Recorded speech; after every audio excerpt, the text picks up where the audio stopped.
और आगे बढ़ते हैं बड़ी खबर के साथ। चित्रकूट से बड़ी खबर है, सीडीओ अमृतपाल कौर की बड़ी लापरवाही सामने आई है।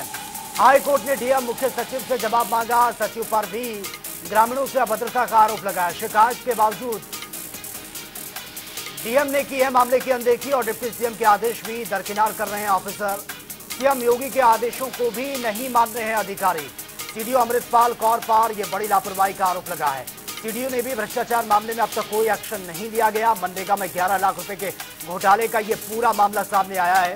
एक के बाद एक लापरवाही सामने आई, लेकिन अब तक कोई भी एक्शन नहीं लिया गया है। खुद मुख्यमंत्री ने इस मामले का संज्ञान लिया है, लेकिन उसके बावजूद भी अब तक कोई बड़ा एक्शन होता हुआ नजर नहीं आ रहा है। और इस खबर पर ज्यादा जानकारी के साथ संवाददाता पवन पांडे चित्रकूट से हमारे साथ बने हैं। पवन, ये जिस तरह से मामला सामने आया है, मनरेगा में 11 लाख रुपए का घोटाला, खुद मुख्यमंत्री योगी आदित्यनाथ ने इस मामले में इंटरफेयर किया, कार्रवाई का उन्होंने भी इसमें बात कही है, लेकिन अब तक ऐसा कोई सख्त एक्शन होता हुआ नजर नहीं आ रहा है। जी सचिन, मैं आपको बता दूं, ये पूरा मामला रामनगर विकास खंड के ग्राम पंचायत घुरेहटा का पूर्व का ये मामला था, जहां पे मनरेगा योजना अंतर्गत ये गबन के मामले में 11 लाख के आरोपी सचिव को निलंबित किया गया था। उसके बाद बहाल करके उसी ब्लॉक में पूरा इसकी तैनाती की गई, जिससे इसका मनोबल बढ़ गया और उसी ग्राम पंचायत में इसकी तैनाती दी गई। और ये ग्रामीणों से लगातार अभद्रता करता है। इसकी शिकायत लगातार 6 महीने से चित्रकूट के डीएम शिव शरणप्पा जी से की जा रही है, लेकिन चित्रकूट के डीएम कोई एक्शन नहीं ले रहे हैं।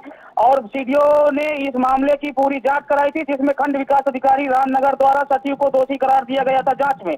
बावजूद इसका जब ट्रांसफर हुआ रामनगर विकास खंड से, शिकायत के तौर पर पहाड़ी ब्लॉक ट्रांसफर होता है और वहां 3 दिन के अंदर पहाड़ी विकास खंड से पुनः रामनगर में बहाल कर दिया जाता है। और उसी ग्राम पंचायत में भ्रष्टाचार की पटकथा लिखने के लिए इस सचिव को लगातार तैनात किया जाता है। ग्रामीणों द्वारा लगातार क्षुब्ध होकर डिप्टी सीएम केशव मौर्य से शिकायत की गई। डिप्टी सीएम केशव मौर्य ने पूर्ण आश्वासन दिया कि इस मामले पर हम लोग कार्रवाई करवाएंगे, लेकिन डिप्टी सीएम केशव मौर्य के भी आदेशों को डीएम सीडीओ ने नकार दिया। और जो ब्रजेश पाठक जी हैं उप मुख्यमंत्री, उनसे भी शिकायत की, उनके भी आदेश को पालन नहीं मानते। सबसे बड़ी बात यह है कि जो चित्रकूट की सीडीओ है अमृतपाल कौर, ये लेडी महिला सिंघम अपने आप को मानती है और ये भ्रष्टाचार को खुद बढ़ावा दे रही है। आखिर में सबसे बड़ी बात यह है कि आखिर सीडीओ के और इस सचिव के क्या ऐसे संबंध हैं जो लगातार ये सचिव को बचाने का काम कर रही हैं, जबकि पूरा साक्ष्य पूरा सबूत सचिव के खिलाफ है। लेकिन उसके बावजूद भी सीडीओ अमृतपाल कौर लगातार सचिव को बचा रही हैं और भ्रष्टाचार को ये खुद बढ़ावा दे रही हैं। चित्रकूट सीएम की जवाबदेही है इस पर, ये लगातार हम सवाल पूछेंगे, लगातार चलाएंगे, डीएम साहब को कार्रवाई करना पड़ेगा। ठीक है पवन, बहुत बहुत शुक्रिया फिलहाल आपका तमाम जानकारी के लिए।